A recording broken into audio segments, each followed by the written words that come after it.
We are live on Yonkers Voice, and our guest today is CCP Lakisha Collins-Bellamy. The City Council President is going to tell us about her campaign. We're going to emphasize that in about, 12 days, more or less, early vote starts, and how important it is to go out and vote. We're going to clear the air about certain allegations that has been made. Okay, we need to tell the people what's going on so people can make their decision on who to vote for based on facts. Because, look, each candidate will say whatever they think they want to say in order to bring votes to their side. Correct. Okay? So we at Yonkers Voice don't endorse or oppose, but we're trying to be as fair as possible with every single candidate. I really don't care much about politics, except one. Okay, but locally, I don't. And I try to be fair with every single candidate. At the end of the day, CCP, it's up to those that are watching us. That's right. To decide who should represent them for the next 40 years. Absolutely. Thank you for taking the time. Thank you for the invitation for the interview. I know we've been trying to pick out days for some time now, so I'm glad we were able to find some time to sit down and let the residents of Yonkers know more about my campaign. As you said, we can clear the air on some of the rumors, although most of them really aren't about me. But I look forward to it and letting the voters know why I'm the best candidate and why it's important to get out and vote. Early voting starts June 14th, which is going to be 2 weeks from today, and Election Day, primary day, is June 24th. Well, the argument, CCP, at least what I understand to be the argument is how your position played, okay? I think most of us know that you and your husband are two different individuals, and you are the one running for the position. But some people might say, look, her husband got the job because of her, okay? I'm not saying I agree, disagree, I'm in favor or not in favor. I just want you to take the time to clear the air so those who are watching us know exactly what's going on, why certain things are being said, okay, what is the goal, what's the aim, why, okay? So if you have the receipts, if you want to talk about it, we heard the interview at Mr. Cater the other day. He made the allegations. I didn't. You didn't watch it? I protect my peace and my energy. Like when a horse is in the race, they have blinders on so that they're not getting distracted by anyone else. That's my way of going about this race. I'm not focused on anyone else except my race. But that might impact your race, okay? Because look, you might not listen to the interview, but thousands are listening to the interview.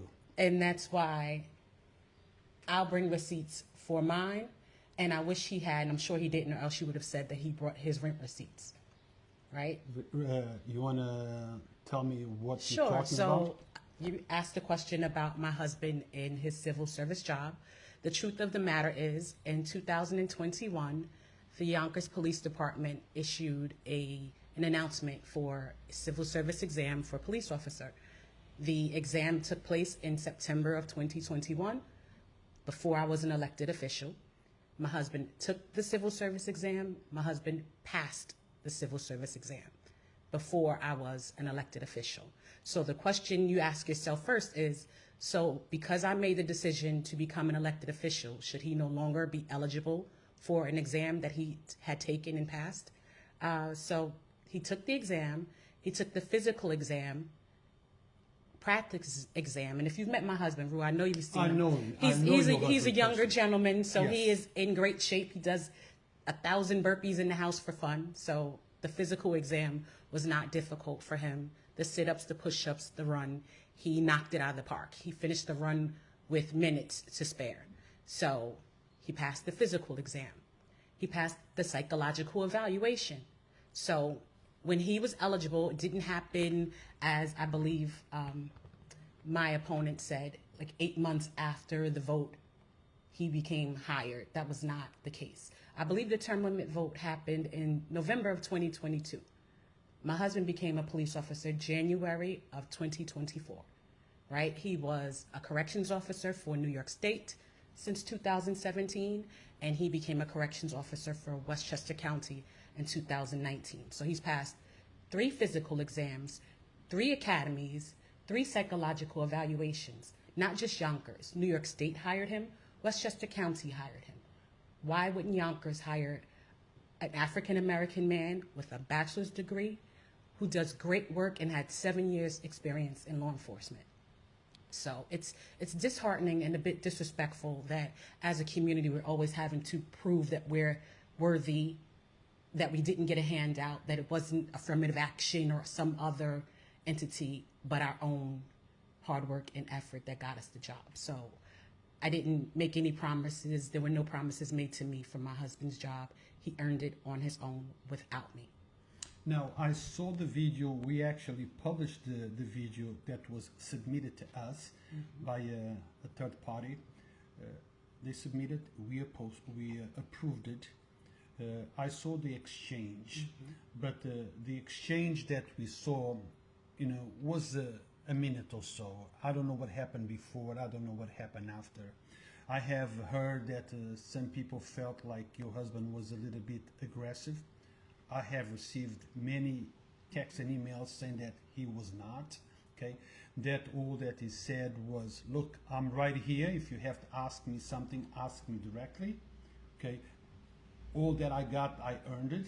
Some people say that he wasn't, that things were taken out of context, escalated on the social media. Other people say, yes, that he was a little bit aggressive. You were there. Yes. I wasn't. Yes. How did you feel when you saw the exchange?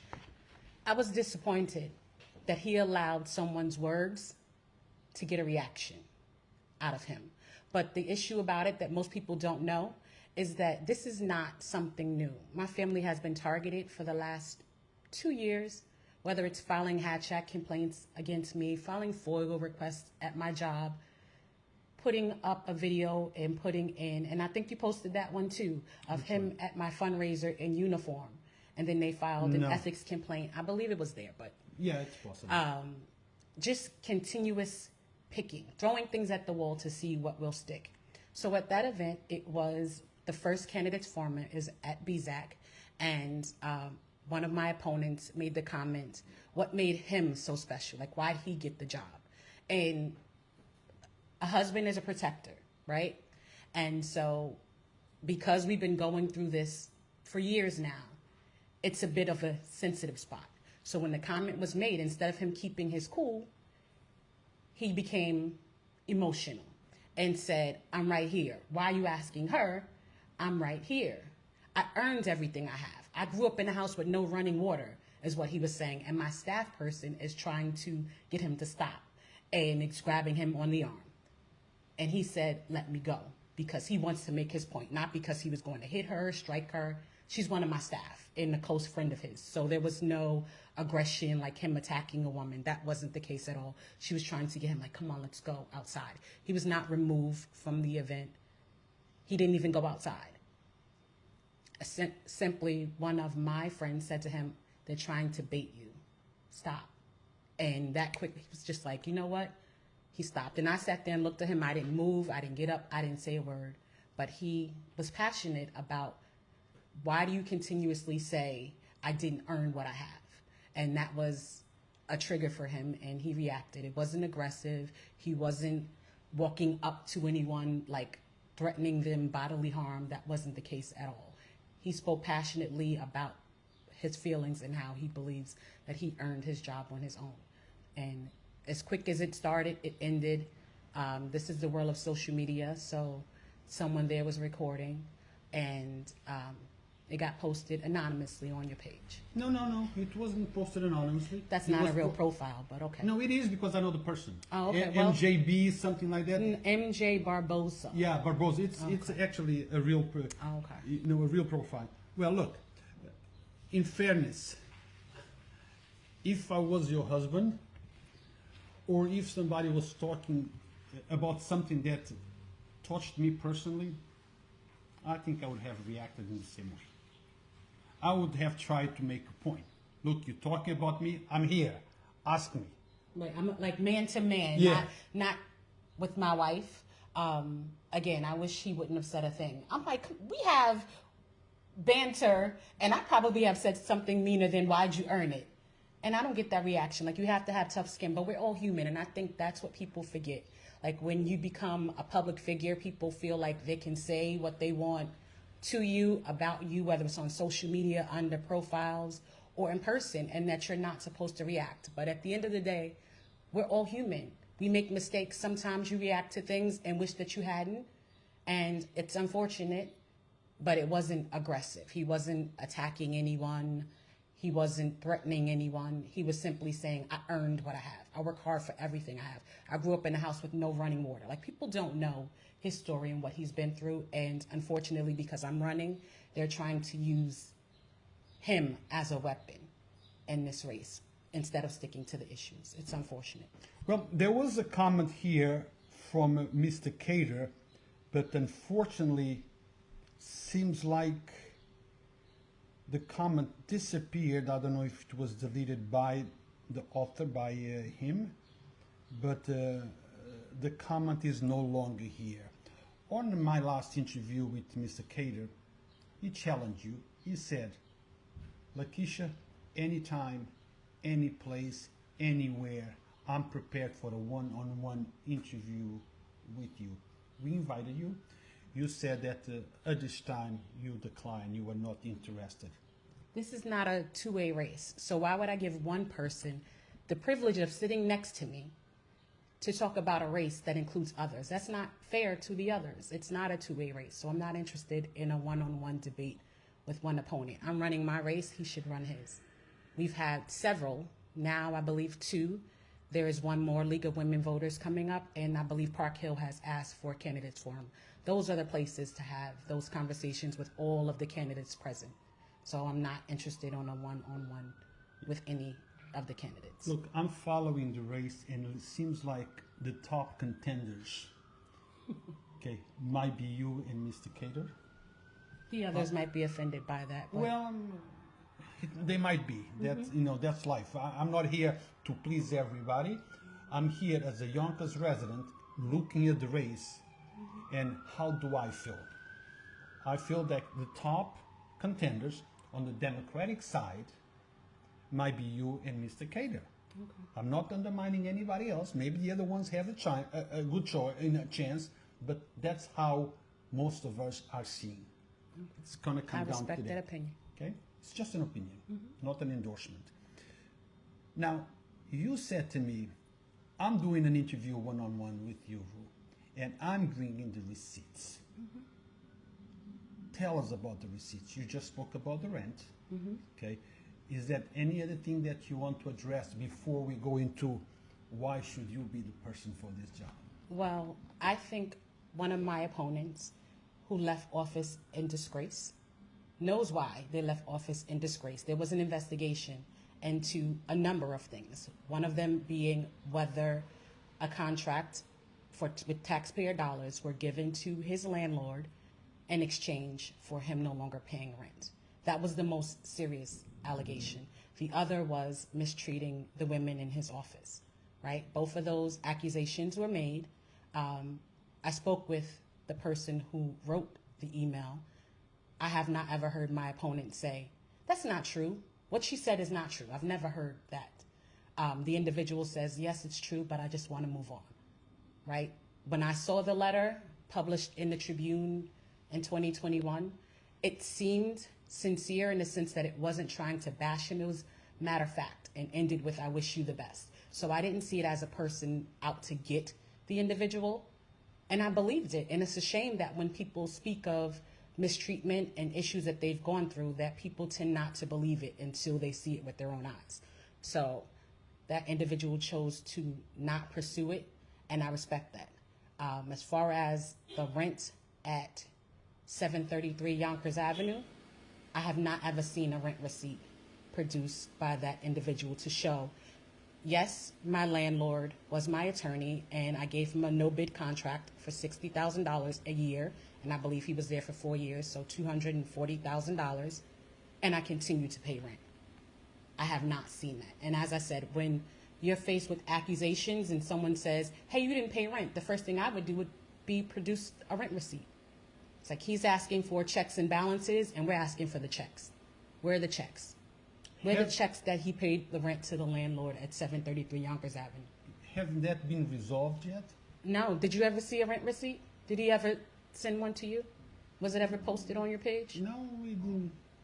So, but that doesn't mean anything. You know, sometimes I don't get everything that is out there. I haven't seen it. But I'm interviewing you. Right. So, have you seen anything? You know about the resolution of the case?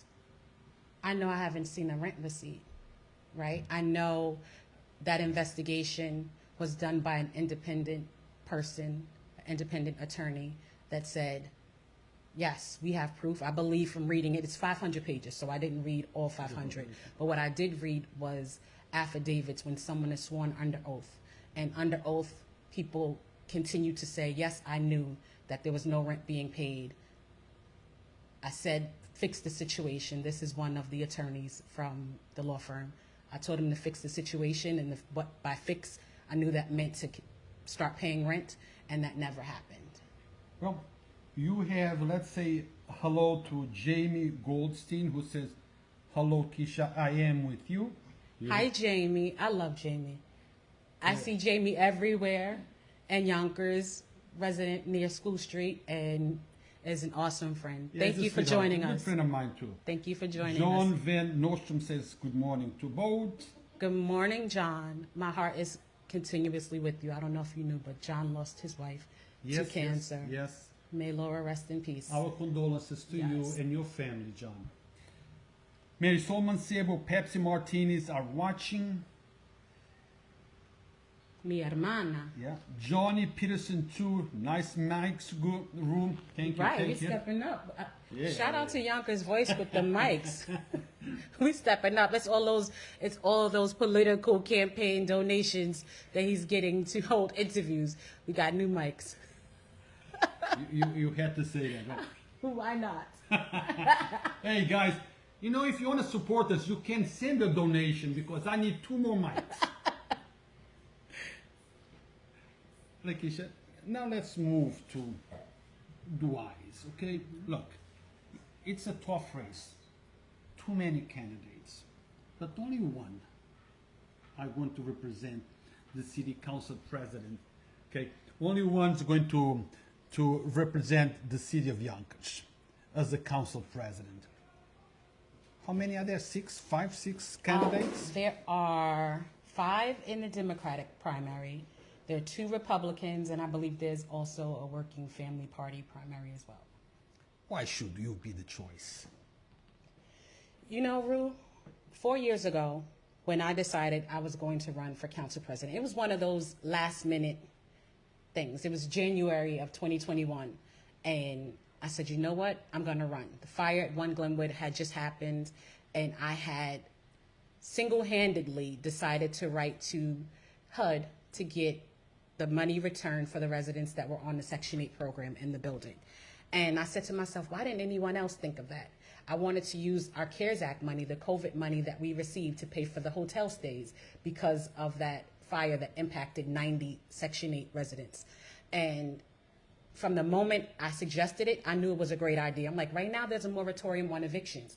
We can't put a person out even if they murdered someone on our property because you can't evict right now. So how can we essentially evict fire victims through no fault of their own?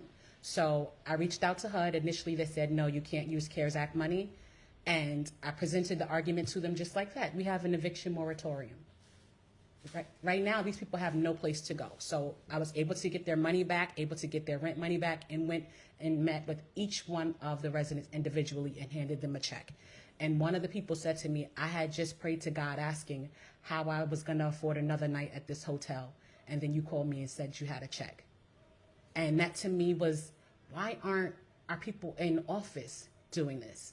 So January of 2021, I decided I was going to run for council president. And I was the underdog. No one believed that I could win it. But I knew from January, when God put it on my spirit, that I was not only going to run, I was going to win. And I have that same feeling now. When I envision it, I'm standing at that podium on election night, and the first thing out of my mouth is, thank you, Jesus. And every time I envision it, I'm moved to tears. Like, God has answered my prayers and is doing the work. And when I ran, I said I was going to work on education, affordable housing, and public safety. I made those promises. I delivered those promises. But there's still more work to be done. Yonkers is moving in the right direction. We've put record amounts of funding into education.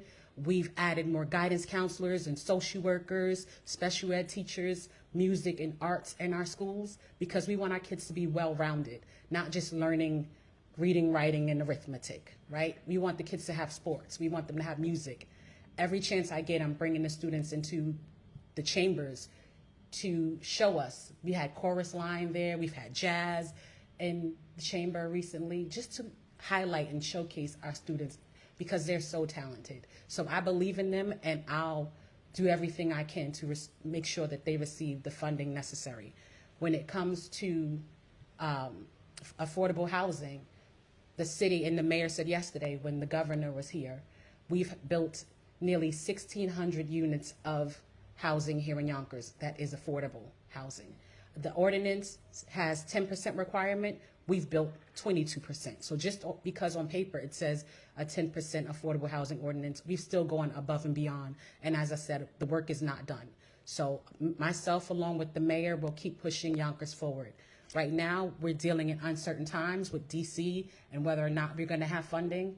And that's why it's not time for infighting and showboating and flexing muscle to say that I'm more powerful or I'm going to vote no and I'm going to be against the administration, when we need to come together and work together to push back on what's going on in CCP, Yes. you know, you answered all the questions that I had on my my notes to ask you. So we are live, you know that, and we have people engaging and asking questions. Here we have Meave Scott. You know who Meave is? Yes. Meave Scott. She asks, kindly explain why the council voted for double-digit salary increase for themselves and the mayor, then raised our taxes. Please explain the need for those salary increases and how compensation compares to NYC, Buffalo, and Syracuse. So I was actually doing my homework, and I believe first of all, in order to do any increases for elected officials, you need a local law, right? And because that's a serious topic, we had talked about it for years and just never acted on it. So the money for the salary increases had already been in the budget years before we actually brought it to a vote. And we were looking at other municipalities and comparing what their raises were. I don't know what the salary is of the council person. The council president's salary was 74, and I believe went to 88,000. And when you look at the number of events that I go to, and it's funny because my opponent's like, it's not about ribbon cuttings, it's not about flag raisings. But when you attend these ribbon cuttings, it's for a small business that's opening here in the city of Yonkers, that mom and pop care that their elected official that they may have voted for attends and supports. We went to Vibes, and since then business has been booming. I talked about the potato salad. They call me now when the potato salad is ready.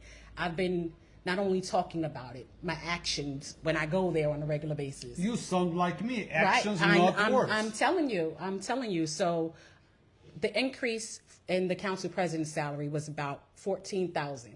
When you factor in the number of hours that I put in, every day is a 12-hour day between my two jobs and going out in the community, the increase comes out to about minimum wage hourly rate. We don't get paid by hours, so no matter how many hours we put in, the salary will be the same. Yes, it's a part-time job on paper, but it really is a full-time position. When you're attending meetings, as the council president, I have a meeting weekly, whether it's rules, whether it's the council meeting. I'm having meetings every single week. And just going out and being in the community, legislation, preparing legislation, reading legislation to be prepared for the meetings. It's not a part-time job where you just show up at a council meeting and vote. And I know at one point she ran for office, so I'm sure she knows the amount of work and effort that it takes. So although on paper it's part-time, the responsibilities and hours that we put in are all full-time. And I believe on the census it said the average salary of a Yonkers resident was about $72,000. So I think that's in line with the average salary of a Yonkers resident. Friends of Mike Cater, I believe this is his campaign, puts a comment down and he said, let's debate the facts. Liam the liar, Lakisha the liar. You want to answer that?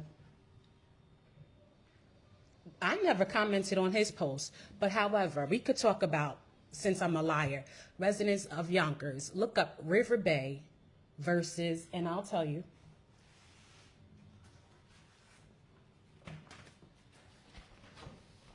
and then see it for yourself. And you could also foil my predecessor's financial disclosures. Every financial disclosure, he would just put 733 Yonkers Avenue and never put a suite. Once he finally started paying rent or moved to a different office, then he started listing the suite he was in. However, in this case of River Bay, and when I find the paper, I'll tell you the exact name because I want the residents to be able to look it up for themselves. But in this case of River Bay, it's essentially a property, Marion Scott River Bay versus Marion Scott is the name. So you can look that up, right? And then I'll show you the paperwork and then you could share it on your page. But in Marion Scott versus River Bay, it's a managing agent that works for a co-op and they're fired. In their papers, they say, Jeff Buss can't represent the co-op in this matter because I may call him as a witness. And for the same reason, my opponent can't represent the co-op because they are one and the same.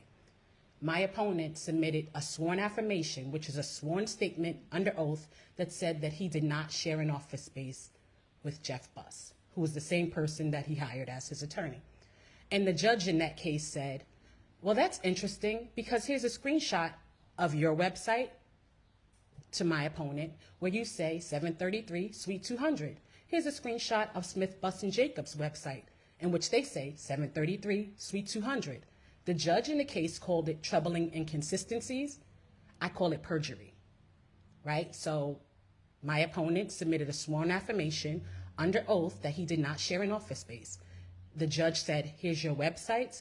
Matter of fact, here's a notice of entry. So when you're an attorney and you go to court to represent someone, you submit what's called a notice of entry to say, hey, I'm the lawyer and I'm representing this person. 3 months before this sworn statement, he submitted a notice of entry, and guess what address was at the bottom of that with his signature on it? 733 Yonkers Avenue, Suite 200. The judge said, troubling inconsistencies, I call it perjury that the Bar Association should look into. So I don't have to make up stories, I speak facts. And again, once I go through my file, I'll show you the affirmation that my opponent signed saying I didn't share an office space, yet his website, as per the judge, his website and the notice of entry he submitted show that he was in that suite. So the question is, if you were in fact paying rent and on the up and up, you wouldn't have had to hide that you were in the same suite as Jeff Buss, who is your attorney and also your landlord. If you're on the up and up and you're paying rent, you're straightforward and honest because you can document, yes, I'm sharing this suite, yes, he's my lawyer and I'm paying him with taxpayer dollars, and here's my rent receipts. So again, I think my opponent hopes that Yonkers has amnesia and short-term memory and forgot, but I haven't. So since he wants to bring it up, there it is. Like I'm trying to stay positive and focus on my campaign and not throw dirt, but that doesn't mean that I don't have dirt. That just means I'm trying to stay above it. So I'd hope that we could both do that. Look, I appreciate a clean campaign, but that doesn't happen all the time. It's unfortunate, Rue. Okay. It's unfortunate that we can't stick to the issues that matter. Affordability, housing, public education, public safety. Why can't we focus on that? Why are we talking about my husband? I don't get it. I think it's because individuals don't have a record of their own to stand on that they can back up. That's not some outlandish accusation. We get enough of that with the people in D.C. The outrageous accusations and remarks and what they're going to do. And we see through it. And the same thing is happening here on the local level with my opponent. But you know, unfortunately, even though we should focus on things that matter, things that affect the people that you and whoever wins going to represent, allegations can derail a campaign. And those issues need to be addressed, because otherwise those that are watching us might take their word for it. And so we need to address the... Right. So I implore you, as a resident of the city of Yonkers, to ask for those rent receipts. I'll give you the Marion Scott case. You give us like 10 wins. You give me 10 minutes, I give you the news. I give you Marion Scott and the paperwork in your hand. You can see it for yourself, read it for yourself, and then you bring us back some rent receipts. Not ones made at home either. We want, the proof is in the pudding. Well, Mr. Cater, you heard it. We show you the files, you show us the receipts. We will publish it both. Okay. Question from Caroline Elizabeth Marie. Please ask her. Please ask who pays her salary. No one will answer the voice at MHACY. Why does she have to keep her job in the city? We need transparency. You want to address that? So, Carolyn, please go right now to see-through-ny.com. You can search, and I'll tell you exactly how to do it. My salary's not hidden. What happened is they combined my last name. So when I got married, Collins-Bellamy instead of Collins-Bellamy, they made it one word. So you can find my municipal housing authority salary if you go to see-through-ny.com and search Collins-Bellamy one word, and it'll come right up. And here's your copy of it, bro. See what I mean about receipts? Well, it's right here. And what day was that printed? It wasn't this morning, right? It was the other day I printed it. But yeah. In any case, we will scan it. You could absolutely have it. Okay, and the date is, let me see. It's like Tuesday or Wednesday, I believe I printed it. Yeah, something like that. It says total $421,707. Over how many years? Because I heard I made $400,000. I'm still waiting for the other checks to hit my account. I was going to run for city council president. Listen, and that's what I mean about false allegations. So my salary is $400,000. Where? How? Well, maybe they mean your household. Not even. So let's go back to that. First of all, I've been in public service since 2004. People think maybe I just got on the scene. My first job, August 23rd, 2004, I started to work for the Board of Elections. So it's been 21 years that I've been in government work. I came to the Municipal Housing Authority November 30th of 2007. I took a civil service exam. I was #1 on that civil service exam. I got a 90, and I became a property manager for the Housing Authority in November 30th, 2007. The starting pay was $61,000, I believe, when I started, and it changed my life. When I started working at the Board of Elections, and then I had my son in 2006, I was bringing home $800 every 2 weeks. Rent was $1,000, childcare was $500. I needed more money to make ends meet.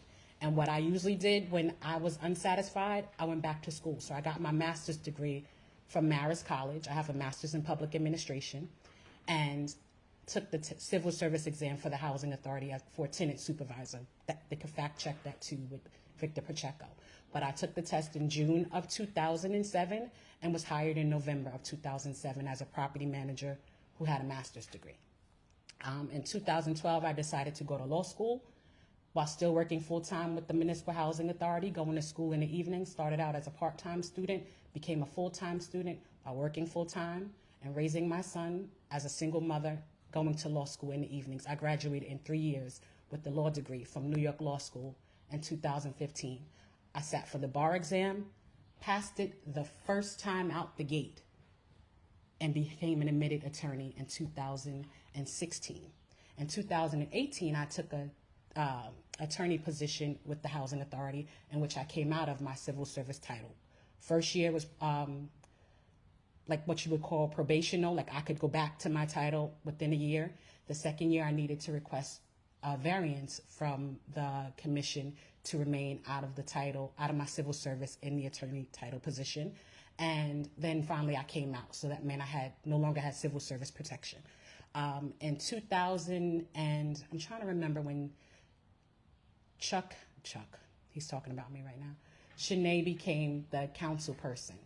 I put my hat in the ring for that position, and Shanae was chosen. And at the time, I filed what's called a Hatch Act advisory opinion to find out if I could run for office. Because when I'm raising my child as a single parent, I can't quit my job to run for a job that every 4 years I have to run for. I need stability to make sure I can take care of my child. So I got an advisory opinion from the Hatch Act Advisory Committee, which is an agency in the federal government, and they said my salary was 100% federal dollars. And I didn't fact check it myself. I didn't question it at all. I accepted that response and I moved on because I wasn't going to quit my job.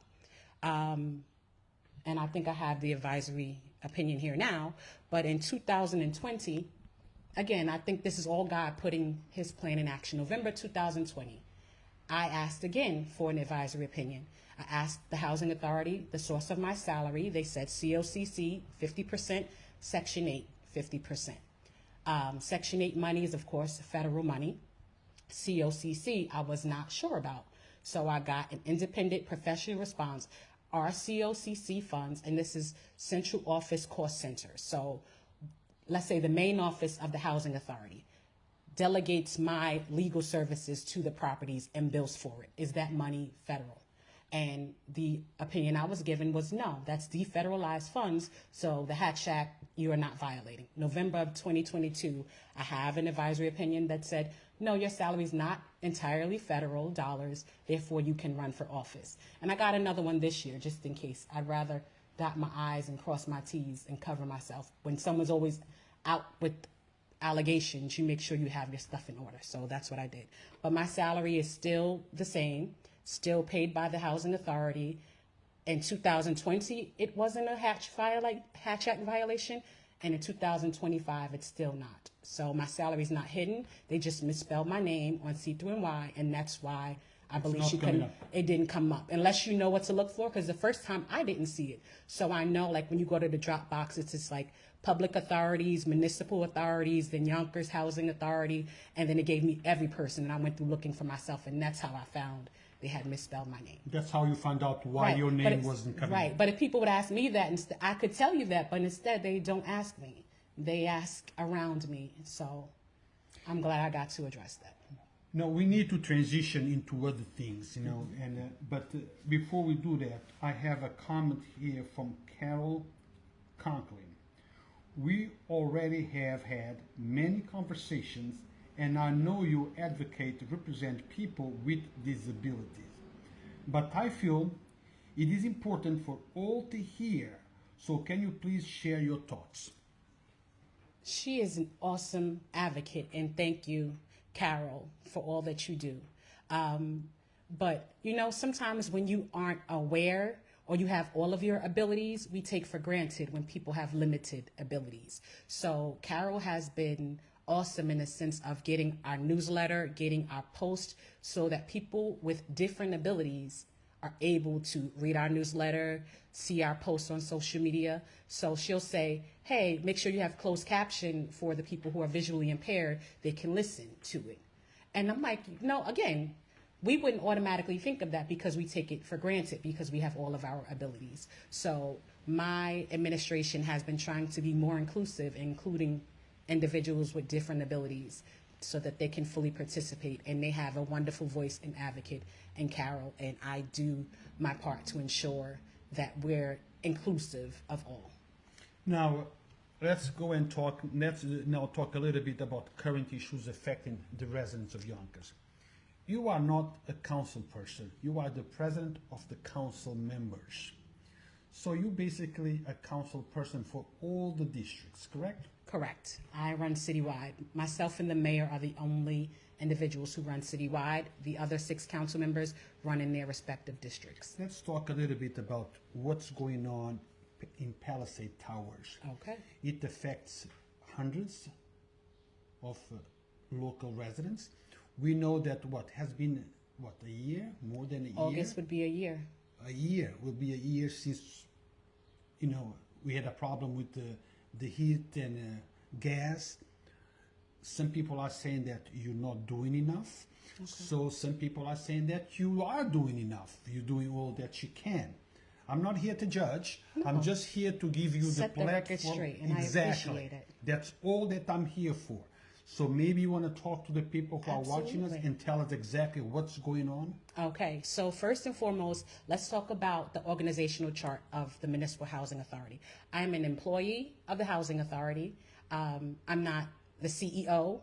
That's Wilson Kimball. I'm not the CFO of the Housing Authority, right? So my decision-making abilities are limited to what my bosses, Brendan McGrath and Wilson Kimball, advised me to do. So blaming me for infrastructure issues is like blaming Prince for why you chose the camera you chose. That's not in in my wheelhouse. That's not my position. I don't have the jurisdiction or authority to make those decision-making choices, right? So back in 2017 or 18, I believe it was, before Wilson was the CEO of the Housing Authority, all of our units had begun to undergo renovations. The CEO, at the time he was called executive director, made the decision to do cosmetic changes at Palisade Towers. The name changed at the time. It was Schroeder Street or Schlobaum, right? Made changes, and it was mostly cosmetic. They got new kitchens, new bathrooms, new floors, but not the nuts and bolts, not behind the walls. The infrastructure. Correct. None of the infrastructure was addressed. That wasn't on Wilson Kimball because that was before her time, right? It wasn't on me because I don't get to make the decisions whether we replace everything. So I think this is people's way of trying to, again, throw something at the wall and see what sticks. So when Con Ed was called because of a smell of gas at the property, and when they came out, they realized that there were gas leaks in so many of them that they had to shut off the gas before there was an explosion, right? Because there are so many holes, because the issue is not addressed, it's harder to, you can't just make one repair. It's not just one apartment that has a gas leak. And when you make these repairs, you got to tear up the roads because those where the gas line connects. You got to tear up the walls in the units. You would have to move everyone out of the property in order to make those types of repairs. And I guess that's why it wasn't done at the time, that and the amount of cost. So gas leak was found in August. All of the gas is shut off. From the moment I became aware to present time, I jumped into action. I made calls to every elected official asking them for donations to get gift cards. This is day one, right? I didn't show up with cameras. And I think that's part of the problem. When you don't take a picture and post it, like, look what I'm doing to help people, people don't know that you helped. Well, CCP, right. we live in a different time. So right. if that's what it takes, then that's what we do. Well, when you're trying to help a person that may be down and out, the last thing they want is you shoving a camera in their face when you're giving them something, right? So I respected their privacy, but you can ask the residents. From the first day, I was there morning, noon, and night for the first week, making sure, arranging meals with all of the fantastic donors. Thank you to them once again. The South Broadway bid helped me facilitate a lot. The elected officials stepped up. We gave gift cards. We gave out hot meals. We had so many local businesses that helped out. In a few occasions. Right. And Stu Leonard chipped in, St. Joseph's chipped in. So many people came together to help out. That first week I was there every day, including Saturday, including Sunday, giving of myself and my time. Not because I want something in return, but because it's the right thing to do. I asked the question, the people that are blaming me, were they there? Did they come one time or just to stand outside and say, hey, look at this problem and not pose one solution? Shame on you. Shame on you taking advantage of a person's despair for your own advancement when you haven't presented one solution. We've had backpack giveaways. We've had meals. I show up consistently there. I didn't just show up when there was a problem and then leave them. And the residents know that. And that's why they feel threatened, because they feel like, oh my gosh, those people are going to support Lakisha because she was there. And then blame me for infrastructure and pipes in the wall when I don't have the decision-making ability to have addressed it. I love that Wilson Kimball is not of public housing past. I grew up in public housing, so I know what it looks like, what it means. When I lived in public housing, if your closet door came off, they would tell you put a rod up. We're not installing another closet door. Wilson Kimball says, I'm not doing that. This is not public housing path. We're going to replace those doors and repair those apartments because people deserve to live in dignity. So we've done an RFP to electrify because the cost to repair the gas, one, you would have to tear up the roads and move everyone out. This is hundreds of thousands of dollars that, where's it coming from to fund it? So the decision was made to go electric. And we went to the federal government and the state and the county, and they've submitted funding to help us go electric. So that RFP has gone out. Within the next 30 to 60 days, the selected vendor will be on site. They're going to install an electric stove in the community room there. These people would know this if they showed up to the tenant council meetings that happen at that site once a month. I'm there. They're not. So right? So to get back to the process, going electric, you have to have the infrastructure and the materials to do the work. We know there's tariffs coming down. We talked about, and I was on News 12 talking about the tariffs and how some of the vendors were afraid to bid because if you bid one price and then there's tariffs and the prices go up, now you're stuck having to do the job for a price that may not be sustainable. There was actually a FOIL request and someone made an inquiry like, did she make that up? Like, I get it.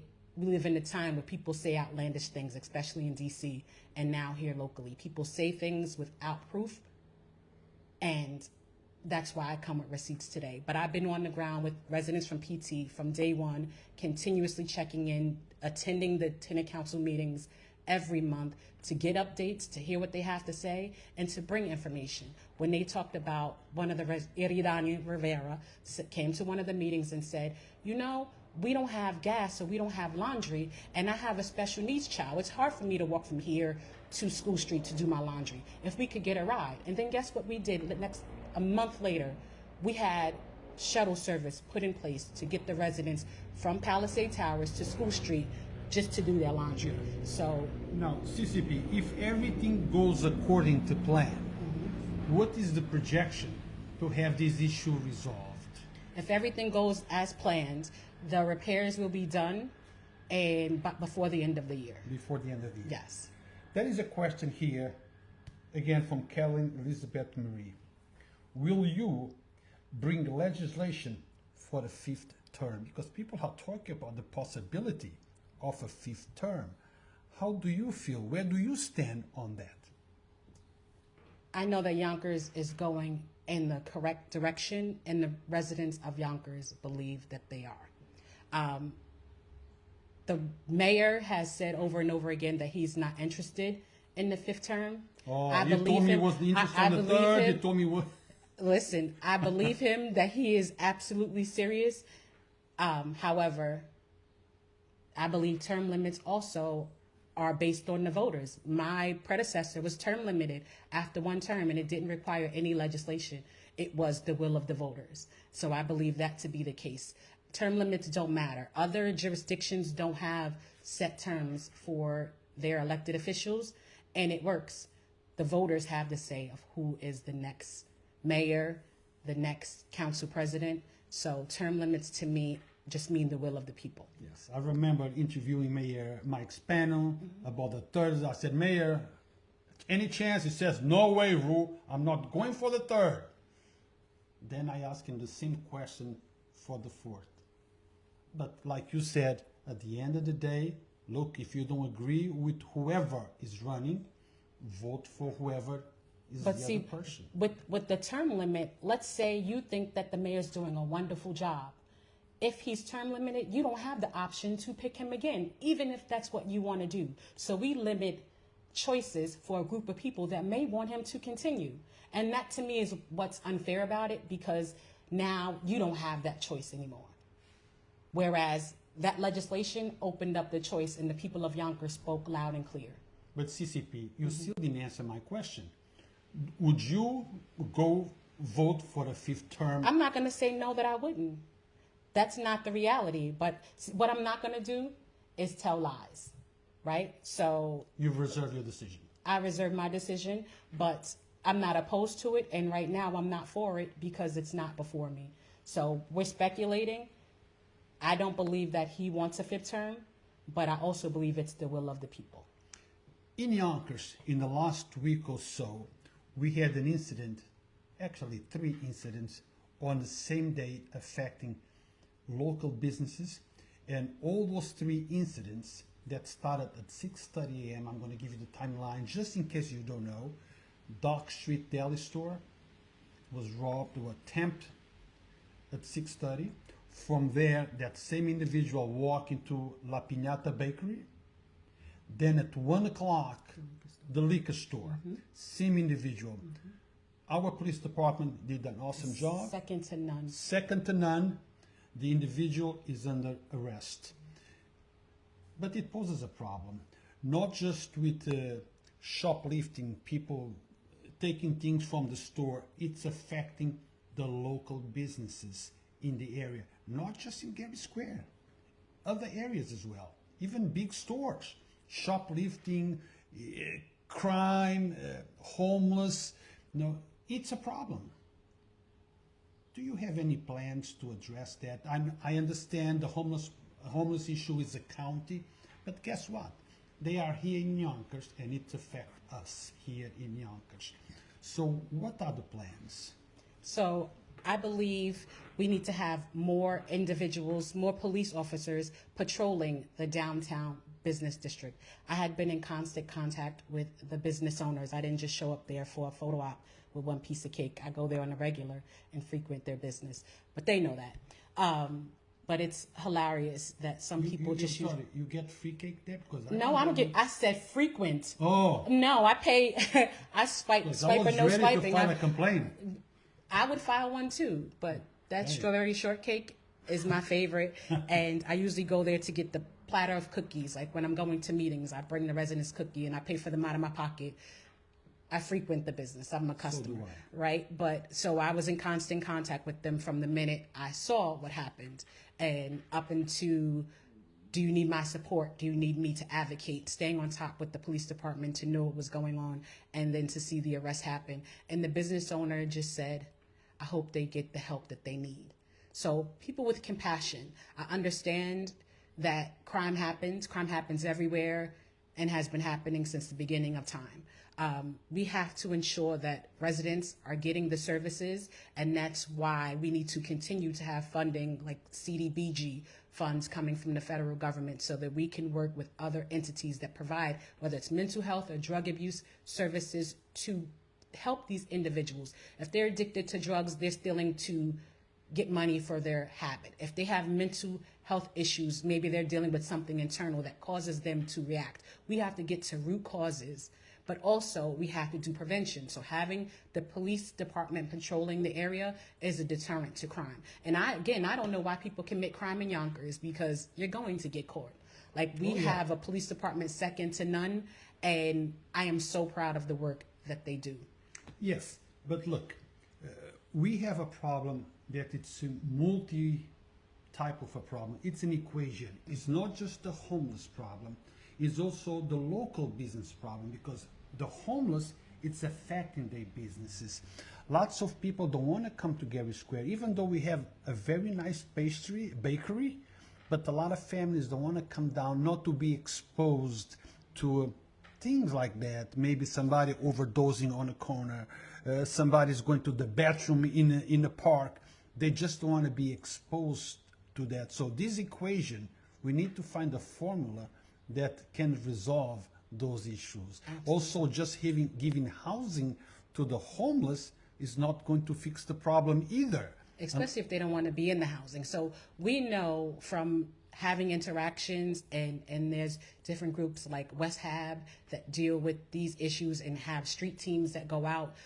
Like I've seen individuals sleeping by DSS at times and made a phone call or sent an email, and then the outreach team goes out to meet them. And 9 times out of 10, they already know the individual. Individuals will know what resources they have available. I can go take a shower here, get a meal here, and then they spend their days out in Getty Square, right? Part of it is finding, it's, as you said, it's multifaceted, dealing with mental health issues, getting housing, getting people employed, to deter and prevent and put an end to that. And that's just not a local issue. It's a county issue. It's a state issue. it's a federal issue. We need to all be working together to provide the funding and the resources that are needed to deal with these types of problems. Thank you, Marisol Mancebo, for watching. Marisol is she's the CEO of the PAL. Thank you for watching, Marisol. A friend of mine for many years, like 35 years. Yes. I know Marisol. We were both teenagers, right, Marisol? Ron Matten makes a comment. Recent reporting exposed conflicts of interest between the mayor, his lobbyist, brother Nick, John Spano, Rand Reality, Paul Adler, and the developers represented by Nick. Considering that Nick makes millions annually from those relationships, will you continue to take donation from developers? Well, that was a far reach, Ron. He's been pumping that story since April, the day it came out. But, like, that's not a new story. Like, it has been ongoing. Every time somebody runs, the Spanos get blamed for everything, right? I don't know how we get from Nick's conflicts of interest to me and developers, but okay. If developers donate to my campaign, it's because they feel like I'm doing a great job. Just like local residents donate to my campaign that aren't in politics, that aren't in real estate, so I don't get his connection. But yes, and their conflict of interest that he perceives to be is his own. I don't think that story has gone anywhere except, yeah. We have a problem in Yonkers with housing. Mm-hmm. You know that. I know that. Most people in Yonkers realize that. We see generations and generations of people who've been living in Yonkers for a very long time, now being forced to leave Yonkers because they can no longer afford the rents. Yes, they call that we have a certain amount of apartments for affordable, but affordability is very relative. It's a relative term. It's not. I could explain it to you if you want. Then explain it, because maybe there is lots of people watching us that are on the same boat as I am and don't understand. Right. So please take the time to explain so we know what's going on. So when it comes to units that go with the AMI, right? So the AMI is the average median income. And usually they do it by jurisdiction being the county. And this happens for every jurisdiction in the United States, what their AMI is. So let's say, for example, you have a unit that says this is for a resident making between 30 and 60% of the AMI. And let's say that number is 50,000, right? 60% is 50,000. So the rent is going to be 30% of 50,000. If a person that moves in there and they're closer to the 30%, they may feel like, wow, this is a lot more. Then I can't afford it, right? But the calculations are based on 30% of the high range of an AMI. So if it says 80% of this unit is at 80%, up to 80%, then that average income that we're saying is affordable is 30% of that 80% AMI. So it's all math, if that makes sense. Here on your flyer, I'm reading some of your bullet lines. I want you to articulate, explain, so people that are watching can hear from you. What are your vision? What are your plans? What are the things that you want to do? Increasing accountability in our government. What does that actually mean to those that are watching us?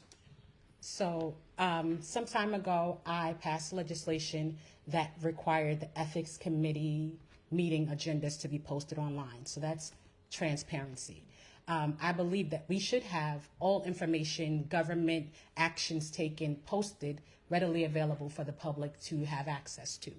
And I believe that once you have, and what I've learned over the last 4 years, the more you engage the community, the more comfortable they feel. Because oftentimes people have fear of the unknown and fear of change. But when you communicate with them, whether it's through a community meeting, like we have with MGM, we've been having meetings with the communities, at the precinct meetings, at the homeowners association meetings, the more information you give to individuals, the more questions they ask, the more input they have, the more comfortable they feel. So it is my promise to the residents of the city of Yonkers to continue showing up, to continue coming to your precinct meetings, coming to your homeowners association meetings, coming to community meetings, coming to events where I know the community will be, and not just sitting in my office waiting for the complaint to come to me, meeting people where they are to hear their concerns and what's important to them. And we're knocking door to door. So if you get one of those in your door, that means that someone, myself or someone from my team, came to engage you and find out what's important. Now, CCP, I'm losing time of, losing time of track of time. I remember when you ran for the first time. I remember you gave me your very first interview at Castle Royale. Castle Royale. I remember how happy you were. Okay, I remember how happy your family was. I had a chance to meet your dad that day, and I remember your plans. If he's watching, hi Dad, hi Mom. I remember your plans, I remember your vision, and I remember the work that you promised to make for Yonkers. Now, many of those problems that existed then still exist today. Okay? And no one expects anyone, regardless if it's you who wins or somebody else, that all the problems will be resolved. We all know that. Right. They didn't happen overnight, and they will be resolved over time. And that's why I need 4 more years to continue the work that I've begun to do. So my question is, what have you done about improving public safety to protect our communities from violence? Because violence still happens. Now, the thing is, what have you done? What will you promise to do? What do you think is the root cause of those problems? I'm glad you asked that question. And I'm glad I have answers, right? Answers that can be proven, that people can look up and go see, and not just some rhetoric. I think our congressman makes the statement, results, not rhetoric, and that kind of stuck with me. Part of what the issue is, first of all, there's going to be violence unless you're living in some small town, in some small country. True. Things happen, right?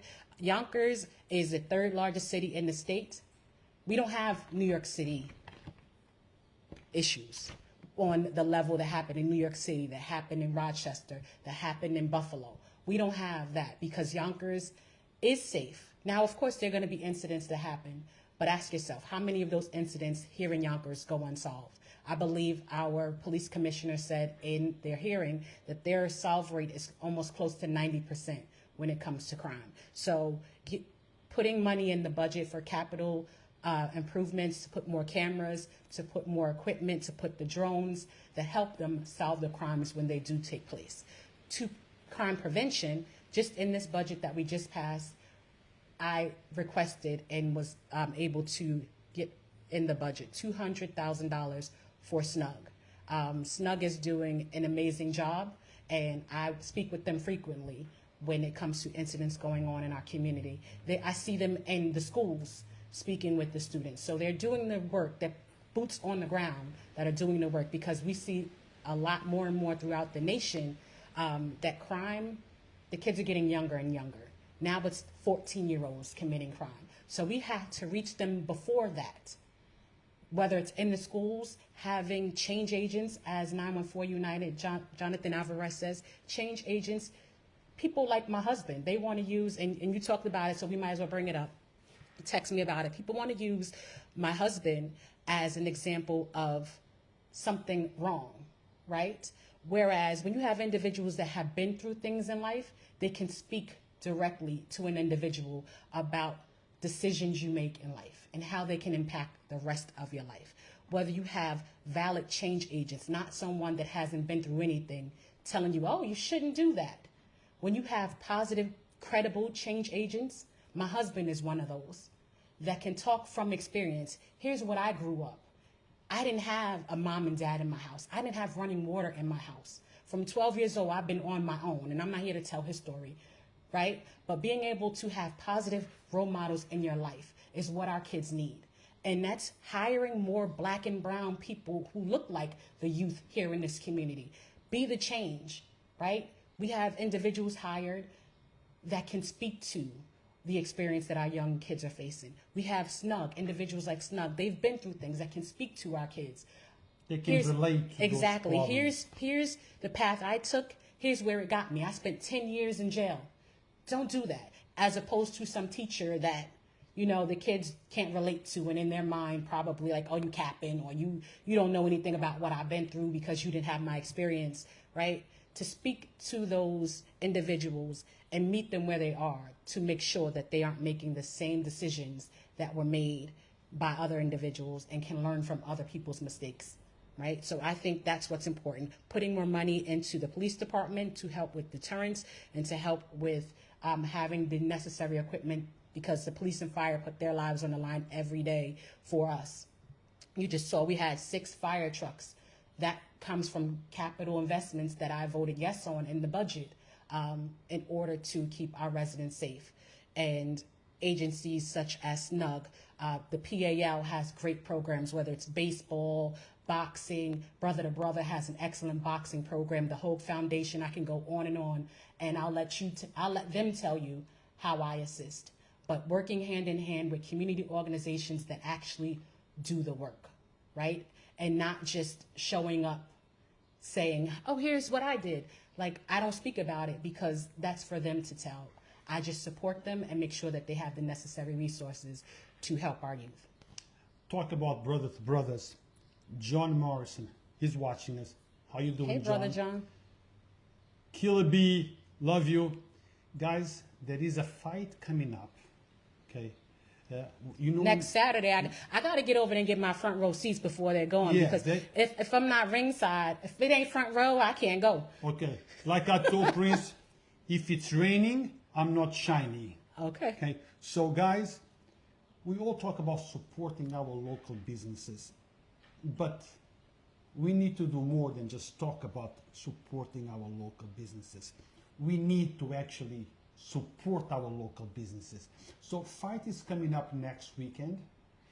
They had a gala about 2 weeks ago where they highlighted the children there. Exactly. You have boxing violin players. There you go. Right? They do amazing work with our kids. When we talk about individuals that go to Brother, some of them had issues and were no longer allowed to go to Yonkers public schools. And Brother John and Jericho stepped in and turned it all around to have kids that are on honor rolls back in public schools, prize-winning fighters. So we have to give credit where it's due. So you know the address for Brother to Brothers? What's the address? What is it? Is it 62 South Broadway? Well, 62, 60, something like that.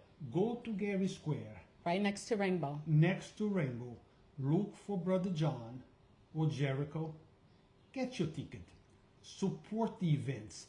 26. Might be 26. 26. Well, look on it. Look, call them. 29 of May. So go there, get your ticket, support, show love with action, not words. That's right. And for whatever reason, if you cannot make it, at least share the flyer. So maybe your friends that might be interested in going can see about the event. Let's speak with actions, not words. CCP, we've been talking for over an hour now. Wow. Normally you must be having fun. Yeah, normally it's 20 minutes. We have to come to an end sooner or later. But I'm going to let you do the closings. Maybe sometimes I ask so many questions that I forget what I should ask, but you know what you should tell. So maybe you want to address the people, do a closure, tell them whatever I forgot to ask you. This is your time to do the closing, please. Okay. Primary Day is June 24th. It's more important than ever that you get out and exercise your right to vote, whether it's through early voting, June 14th, through the 22nd, or whether you're voting on Election Day. Get out, have your voice heard. I am asking for 4 more years as your council president to continue moving Yonkers forward.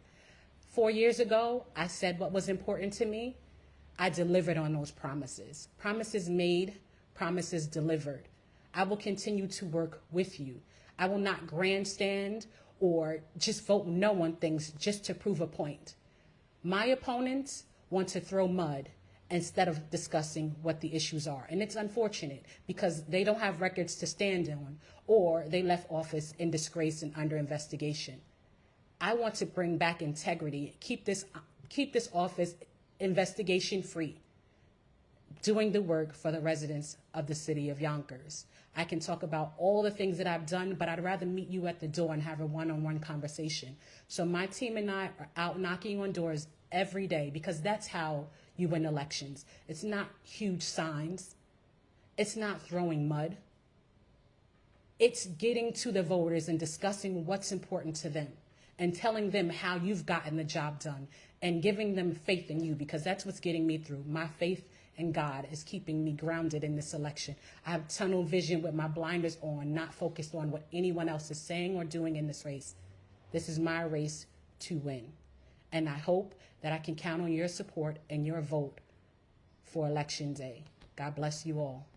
Lakisha for 4 more years. Guys, thank you all for watching. I just want to take this opportunity once again to remind you that Yonkers Voice is not the place where I express my voice, my opinions. Yes, I create topics, I word my topics in a way to trigger conversation, but Yonkers Voice is a place where your voice can be heard, where you can engage with those that we elect to represent us. This is the bridge, this is the connection, this is the place where we can talk. Don't take my topics as a personal opinion. No, those topics are just worded in a way to get you talking. And this is the place where our voices all together can be heard. This is the place where we connect them and us. Thank you for watching, and until next time.